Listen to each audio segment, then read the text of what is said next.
Sir, can you state your name? Me, Devin Gibson. All right. What are we doing? You're requesting an adjournment? Yes, ma'am. Probable cause conference will be adjourned. It's 2 weeks up, April 10th. April 10th. Will that work for you, Council? That'll work. April 10th, 2025, 9 a.m. As your invite indicates, bond will continue. Commission to address Go ahead.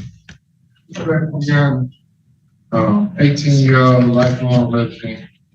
He is spoken to consumption and since it matter. He do have his father here who support him, so he has significant community ties. He understands that there's going to be no contact between the witness and respectfully honored. My client indicates to us that even if she needs to tether, Go ahead. You know what I'm saying?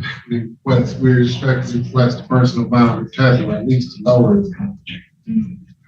Response. Thank you, Your Honor. First, I want to ask if the court has a copy of the prosecutor's bond recommendation from its file. I do. I wanted to ask if the court would respond to that. You will see that the authorizing APA on this case originally requested a cash or financial bond of $500,000 cash surety. I believe that what was actually ordered was significantly reduced amount, if I'm not mistaken, of $50,000 with a 10% privilege on top of that. I think the recommendation form will get into detail about some of the concerns on this case. There is a GPA charge, and there was apparently a very bloody statement in the residence, including several counts of RNO with damage to a police vehicle and an ethnic intimidation charge as well. We're very concerned about the safety of the community in general. So the people would ask that it's significantly reduced bond was originally requested. Anything additional, Council? Motion for bond reduction is denied. Bond will continue. Thank you. That's it, correct. Court calls case. That girl, when she put her hands on me, though. Oh. Do we need it to go back up? Okay, no. Leave it alone? Okay. You're a nicer person than me. Court calls. All right. Record should reflect we've had a brief bench conference in this case. All right. Yes, Your Honor, we'd like to set this matter for a Preliminary. All discoveries complete, Council. all discovery. All right. And is it the 8th? Yeah. And would the people have their witnesses available the 8th? We'll do our best, Your Honor. All right. Preliminary examination in person, April 8th, 2025, 9 a.m. That's before Judge Valvo. Bond, go ahead. You want to address bond? You were about to say, respectfully, my client's been in jail roughly a little bit over 2 weeks now. I do understand that you have previous actions. My client reached out over the phone, but he understands the consequences of those actions at this moment. Respectfully, his phone privilege is revoked right now. He does have a lot of business that he needs to attend to, at least to sort of keep his life going. He's closely conducting an innocence at the moment, and if he is found to be innocent, then his life will be impacted significantly by him sitting in jail, or at least not being able to make any phone calls to handle the jail.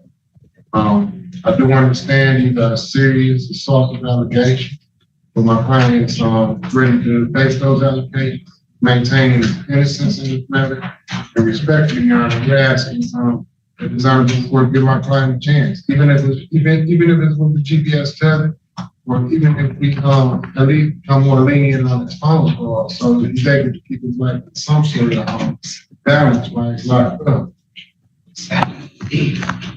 Response. Will object to any modification of bond. As the court heard, he had previous jail calls that weren't addressed that were to the victim after he had been arraigned. He also has numerous dismissed DV cases. He has a detective DV from 2021 on another dismissed from firearms and DV cases. And in these cases, there is at least 4 instances of him terrorizing the victim in which he is throwing things around the house, taking her phone, pushing her against the couch, taking her phone again, pushing her on her chest, grabbing her wrist, pushing her around the house, taking her phone again, throwing her down on her stomach, stomping on her back, grabbing her by her hair, slamming her to the floor, and choking her. So I have extreme concerns for her safety and would object to any modification of violence. That's allegedly, that's allegedly. My client has proven that performed those actions against that person.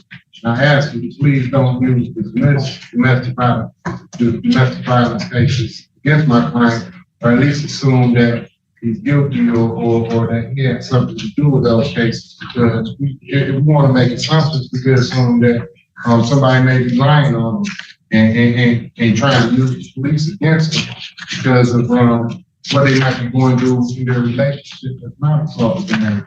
So, respectfully, Your Honor, we're looking at this case on its face. I do understand the assault of nature. I do understand we have that phone call. But my client got his phone call revoked, not able to speak to anybody, been sitting in jail over 2 weeks. He understands the severity of those. Yeah, but that's by his own due. I mean, it's not as though we just decided to sort of hold him incommunicado. The problem is that he couldn't follow the conditions as we laid them out. So if I released him, what would make me think that he would follow any of the conditions that are set right now? He didn't do it before. There's ways to mitigate that, Your Honor. There's ways to mitigate that from GPS test, even if it's house arrest.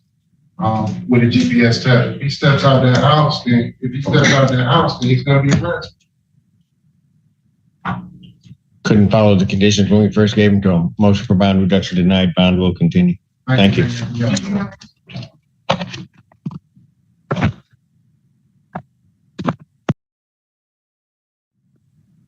Courthouse case, People versus Jacob Potter.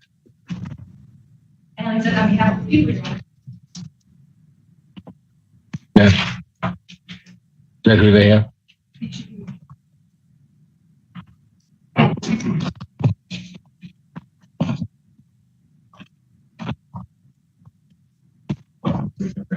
My right. So you're playing for the record. Jacob Alexander Potter. Thank you. At this time, we're going to respectfully requesting the subject for a preliminary exam. All discovery is complete. My apologies. People have their witnesses available the 8th. We'll do our best, Your Honor.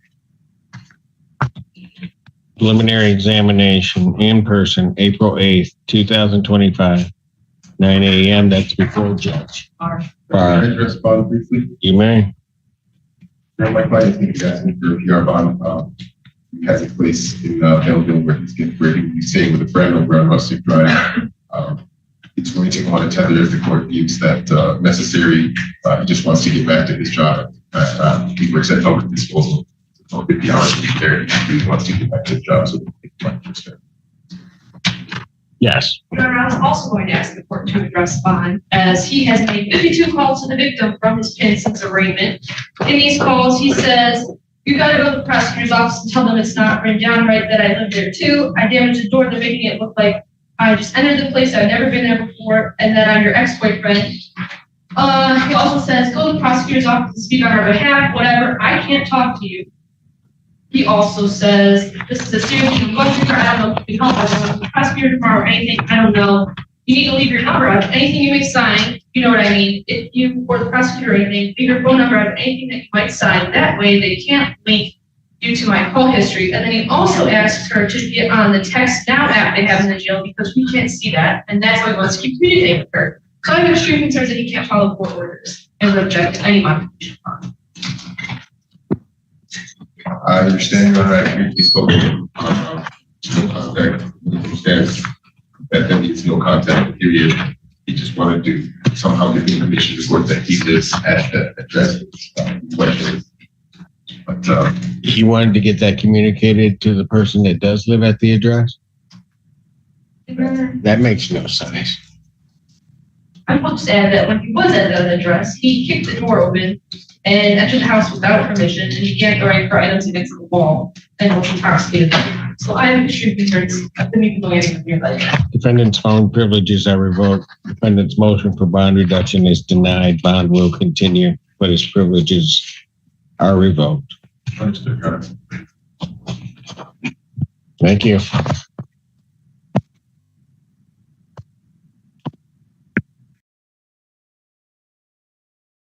Court does call the cases of the People versus Beverly Boss.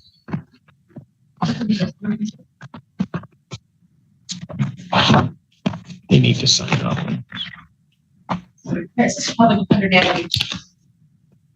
Probably with and on behalf of Ms. Boss, who should be dialed into Zoom, Your Honor. She called the public defender's office this morning. She talked to several of the legal assistants. She's actually sick and she was having trouble logging onto Zoom, but I believe she was finally able to successfully dial in. If she's using her father's phone, the last three numbers would be 238. Nope. I have one call in. I'm Could not they? sure if that's the number she's using. If it's her father's phone, it would be that number. Miss Boss, if you called in on Zoom, I only have one number, but if you called in on Zoom, you'll need to hit *6 on your phone to unmute. Hello? Oh, hello. What's your name? Hello. Beverly Boss? Oh, that's her. Awesome, thank you. Yes, that's me. So, Your Honor, I have discussed this matter with people. I was planning, Ms. Boss and I have not been successful in having a phone conversation prior to today. I was going to give her an update this morning, person obviously was unable to be accomplished. I would ask her to tell me loud. I understand in 2 weeks. It's going to be 2 weeks. I can understand, Your Honor. Thank you. Nice try, though. Your Honor, no objection, but I do want to inquire about mine. Oh, boy. Probable cause conference, April 10th, 2025, 9 a.m. Yes, Esteban. Your Honor, so Ms. Boss, as the court is likely aware of the nature of the case, has a longstanding history with, I think, multiple substances, including alcohol. One of these is an OWI case. I think it's her. As one of these counts relates to the. No, I don't. Yeah. I don't have an OWI. It isn't. I'm sorry. One of these counts relates to the removal of a scram tether for such a case. I am inquiring if she is currently on an order. I saw that when she was arraigned on these cases, that I didn't see a community corrections order for her.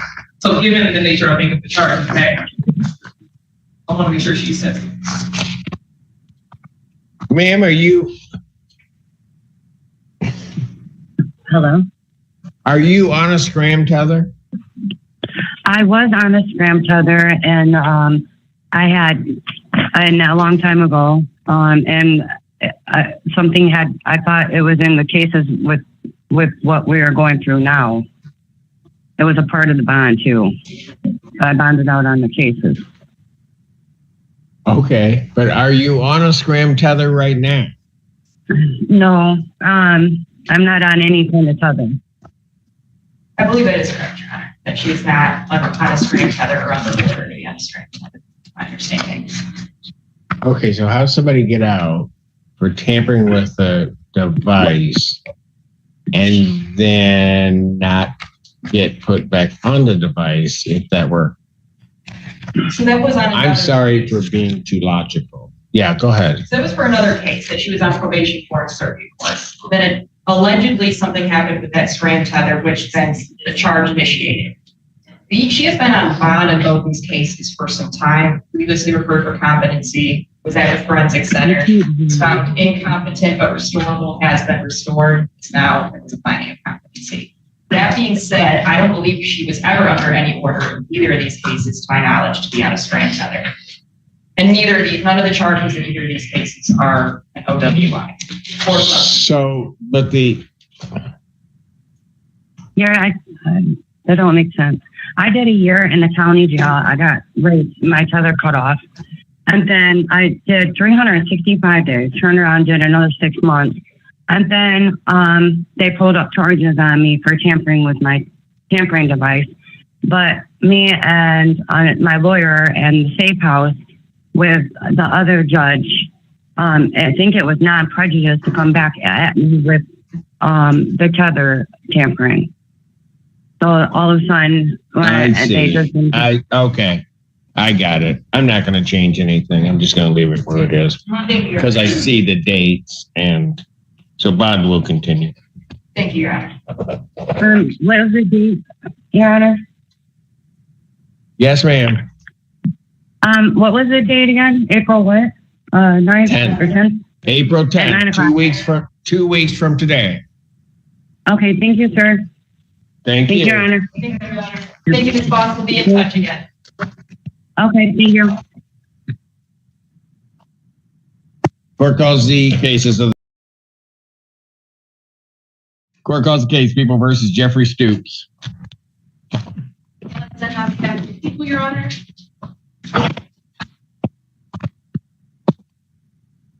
The public defender had to speak with him on behalf of Mr. Stoops in the case ending in 1740. Your name, sir? Good morning, Mike. Jeffrey Allen Stoops. You're requesting an adjournment. I am, and I do believe Mr. Drugas did state to me he was requesting an adjournment in my case, or in his case as well. Mr. Stoops has been referred in my case to the 14B Recovery Court. I've been in contact with Mr. Reyes down there. He has not yet been down to jail to screen Mr. Stoops, but he states he is going to. I believe that'll be done sometime early next week. So I'm just requesting a 2-week adjournment of my case. I have the written form. Where's Mr. Drukas?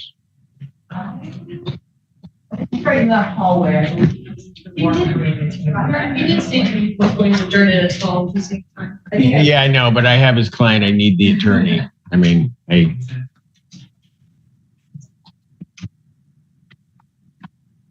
Mr. Drukas, you're requesting an adjournment also on Mr. Stoops? Yes. All right. Yes. Hold on one moment. So how much time? There's a referral that has gone over to 14B. I presume you're tagging along with that. So where is it in that process? I would just ask for 2 to 3 weeks, Your Honor. Mr. Reyes hasn't met with Mr. Stoops yet, but said that it's on soon. So I don't know for sure if he had been answered within 2 weeks, but I would ask for 2 to 3 weeks. All right. Why don't we do the April 17th, Thank you, Your Honor. 2025, 9 a.m. Yes, as to bond. Your Honor, it's come to our attention that he has made 51 calls since his arraignment to the victims. He's been calling his phone when it is the victim that answers. In talking, they use a code name calling her Aunt Diane, but it's the victim. So we would have concerns that he's contacting her by using his own phone number and that's his phone privileges. With regard to that, I have anything to do with this. So, Any response to that? No, You're Your Honor, presuming it's not on your case. So, yes, I would. Well, you'll be entitled to certainly file a hearing once you hear all of the calls, but at this point, I'm going to revoke the defendant's phone privileges. His bond in each of these cases will continue. Thank you, Your Honor.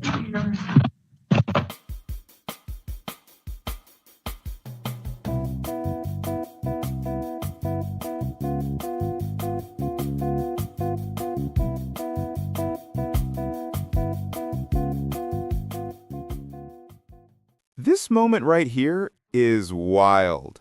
Shouting perjury at the prosecutor almost never ends well. The judge is about to reestablish control, and trust me, he does not play around.